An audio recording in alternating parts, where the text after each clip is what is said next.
전북에 9조 원이 쏟아집니다. 삼성도 SK도 아닌 현대자동차가 직접 들고 온 돈이에요. 30년 넘게 잡초만 자라던 허허벌판에 5조 8천억짜리 AI 데이터 센터가 박히고 로봇 공장이 올라가며 직간접 일자리 7만 1천 개가 터져 나온다는 겁니다. 더 소름 돋는 건 이 땅을 처음 만든 사람이 정주영 회장이라는 사실이에요. 할아버지가 바다를 틀어막아 만들어 놓은 땅 위에 손자 정의선 회장이 미래 산업제국을 올리겠다고 나선 거죠. 도대체 새만금에서 무슨 일이 벌어지고 있는 건지 지금부터 하나하나 뜯어보겠습니다.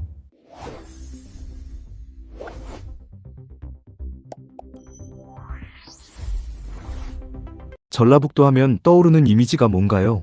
솔직히 말해서 대한민국에서 가장 빠르게 사람이 빠져나가는 지역 중 하나였습니다. 1990년대만 해도 200만 명이 넘던 인구가 2020년대에 들어서 180만 명 아래로 주저앉았거든요. 매년 수천 명의 청년들이 일자리를 찾아 서울행 버스를 탔고 남은 건 텅 빈 상가와 고령화된 마을뿐이었습니다.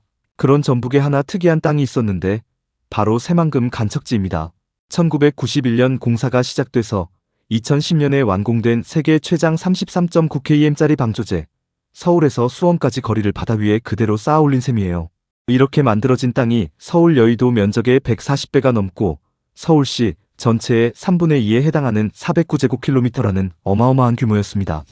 문제는 이 거대한 땅이 만들어진 뒤로 거의 30년 가까이 방치됐다는 거예요. 원래 계획은 농경지랑 담수호를 만들어서 식량기지로 쓰겠다는 것이었는데 시대가 완전히 달라져 버렸죠. 쌀은 창고에 넘쳐났고 담수호 수질은 엉망이 됐으며 환경단체들의 반발도 거셌습니다. 개발 방향을 두고 정부와 지자체와 전문가들이 서로 목소리를 높이는 사이에 땅은 그냥 놀았고 주민들 사이에서는 세계 최대 간척 사업이라더니 세계 최대 애물단지가 됐다는 쓴소리가 나올 지경이었습니다. 그런데 2026년 아무도 예측하지 못한 반전이 터집니다. 현대자동차가 수도권도 아니고 전라북도 새만금을 찍은 거예요. 왜 하필 새만금이었을까요? 단순히 땅이 넓어서가 아닙니다.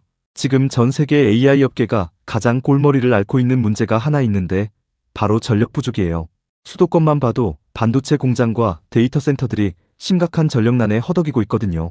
용인에 조성 중인 삼성전자 반도체 클러스터만 해도 원자력 발전소 몇 기에 맞먹는 전기가 필요한데 송전망은 턱없이 모자란 상황입니다. 아무리 좋은 기술과 돈이 있어도 전기가 안 되면 AI 서버 한 대 못 돌리고 로봇 공장 한 줄 못 가동해요. 반면 새만금은 상황이 완전히 다릅니다. 현대차그룹은 사실 2021년부터 이미 새만금 육상 태양광 1구역에서 99메가와트 규모 태양광 발전시설 운영에 참여해 왔거든요. 이번 투자에서도 1조 3천억 원을 들여 기가와트급 태양광 발전 설비를 새로 깔고 여기서 나온 전기로 AI 데이터 센터를 돌리겠다는 구상입니다. 거기에 1조 원을 투입해 200메가와트 규모의 수전에 플랜트까지 세워서 청정수소를 직접 생산하겠다고 발표했어요. 전력을 먼 곳으로 보내지 않고 만든 곳에서 바로 쓰는 이른바 지산지 소형 에너지 순환 시스템을 구축하겠다는 겁니다. 현대차 입장에서 이건 엄청난 메리트예요.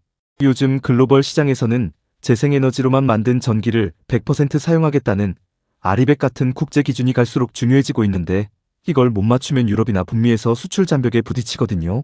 새만금에서 직접 태양광 전기를 만들고 수소까지 생산하면 이 기준을 자연스럽게 충족할 수 있는 구조인 겁니다.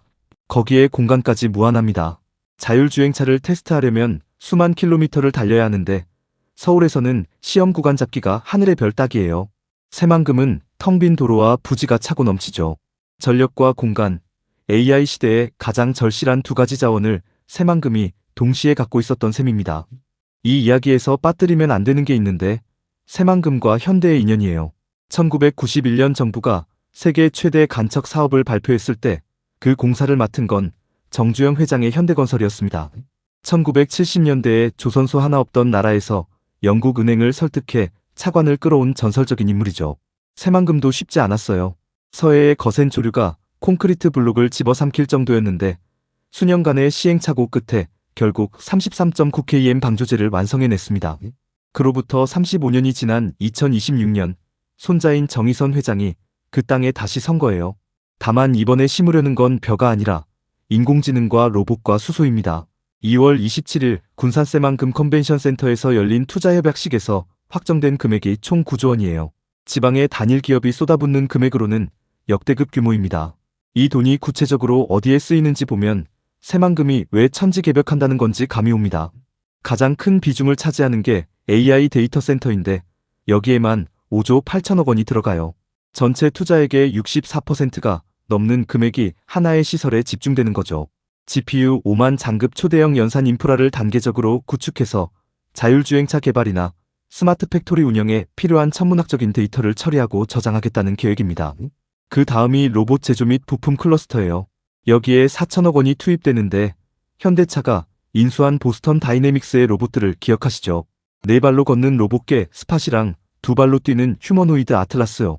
새만금에는 물류와 배송용 로봇을 연간 최대 3만 대까지 양산할 수 있는 국내 최초 대규모 로봇 전문 생산 공장이 들어서요.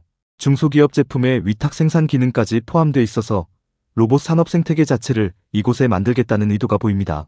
여기에 수소 생산부터 AI 분석, 로봇 활용까지 이어지는 AI 수소 시티 조성에 4천억 원이 추가로 들어가요. 미국 사례와 비교하면 현대차의 전략이 더 선명해집니다. 테슬라는 텍사스에 기가팩토리를 짓고 주변에서 자율주행 시험 구간을 확보했고 구글, 웨이모도 애리조나 사막에서 수년째 자율주행차를 굴리고 있거든요. 넓은 땅과 넉넉한 전력이 있는 곳에 미래 기술 거점을 세우는 전략, 현대차가 똑같은 공식을 따르고 있는 겁니다. 진짜 중요한 건 이런 시설들이 만들어내는 일자리의 성격이에요. 예전에 대기업 공장이 지방에 내려온다는 뉴스는 꽤 있었습니다. 하지만 대부분 저임금 조립 라인이었거든요. 본사와 연구소는 서울에 놔두고 단순 생산시설만 보내는 패턴이 반복됐죠. 고향에 남으면 공장 생산직, 꿈을 키우려면 서울행 기차를 타야 했던 게 지방 청년들의 현실이었습니다. 새만금에 들어오는 시설은 차원이 다릅니다. AI 데이터 센터를 굴리려면 머신러닝 엔지니어와 데이터 과학자가 필요하고 로봇 공장에는 기계공학자와 소프트웨어 개발자가 상주해야 하며 수전에 플랜트를 운영하려면 에너지 전문 인력까지 있어야 해요. 한국은행 산업연관표 기준으로 이번 투자가 만들어내는 고용 창출 효과는 직간접 합산 7만 1천 명입니다. 경제 유발 효과는 약 16조 원으로 추산되고요. 투자 금액 9조 원에 거의 2배에 가까운 경제적 파급력이 생기는 셈이에요. 전북대학교와 군산대학교도 발 빠르게 AI와 로봇 관련 학과를 늘리고 현대차와 산학협력을 추진하고 있습니다. 전북 청년들이 서울 안 가고도 첨단 분야에서 커리어를 쌓을 수 있는 길이 열리는 거죠. 그런데 이걸 단순히 전북만의 일로 봐서는 큰 그림을 놓칩니다.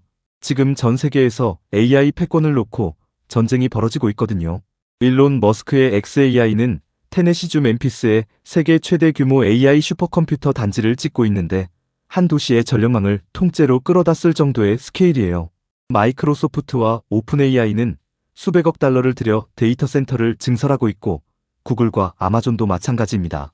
이들이 공통으로 찾는 건 딱 두 가지, 막대한 전력과 드넓은 공간이에요. 대한민국은 국토가 좁고 인구 밀도가 높아서 대규모 AI 인프라를 세울 만한 곳이 마땅치 않았습니다. 수도권은 이미 꽉 찼고 송전망도 한계에 다다른 상황이었죠. 이대로 가면 한국 기업들이 AI 시대에 뒤처진다는 위기감이 산업계 전체에 퍼져 있었는데 새만금이 그 병목을 깨뜨릴 수 있는 거의 유일한 카드였던 겁니다. 재생에너지와 대규모 무규제 부지, 국가산업단지로서의 인허가 혜택에 철도와 항만과 공항 등 광역교통망 확충까지 진행되고 있으니까요. 정부도 새만금을 국가첨단전략산업특구로 지정하고 규제를 대폭 풀겠다고 나섰습니다.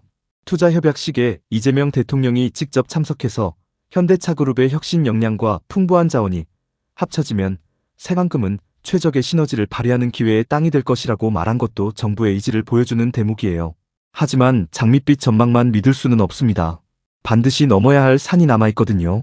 새만금 간척지는 행정구역상 군산시, 김제시, 부안군 세 곳에 걸쳐 있는데 이 땅을 누가 주도적으로 관할하느냐를 두고 새 지자체가 수십 년째 신경전을 벌이고 있습니다. 대규모 투자가 들어오면 세금과 일자리라는 열매가 따라오는데 그걸 누가 더 가져가느냐를 놓고 갈등이 계속되는 거예요. 현대차 시설이 한쪽에 몰리면 나머지는 소외되고 분산 배치하면 효율이 떨어지는 딜레마가 있습니다. 행정 속도도 문제예요. 글로벌 빅테크들은 AI 시설을 1년에서 2년 만에 뚝딱 올립니다. 머스크의 멤피스 단지는 착공 몇 달 만에 가동을 시작했는데 한국은 환경영향평가에 각종 심의에 주민 협의까지 거치다 보면 수년이 훌쩍 지나가거든요. 기술 트렌드는 빛의 속도로 바뀌는데 우리만 느릿느릿하면 기회의 문이 닫혀버릴 수 있습니다.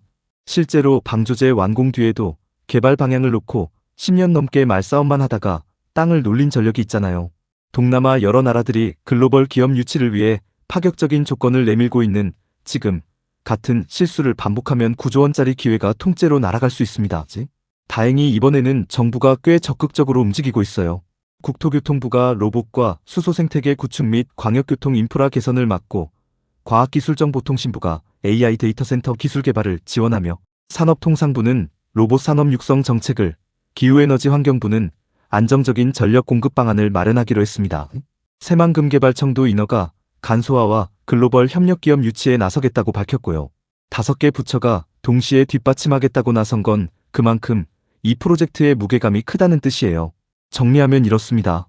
1991년 정주영 회장이 바다를 막아 만든 세계 최장 방조제 위에 거대한 땅이 30년간 방치되다가 2026년 손자 정의선 회장이 9조 원을 들고 다시 찾아왔어요.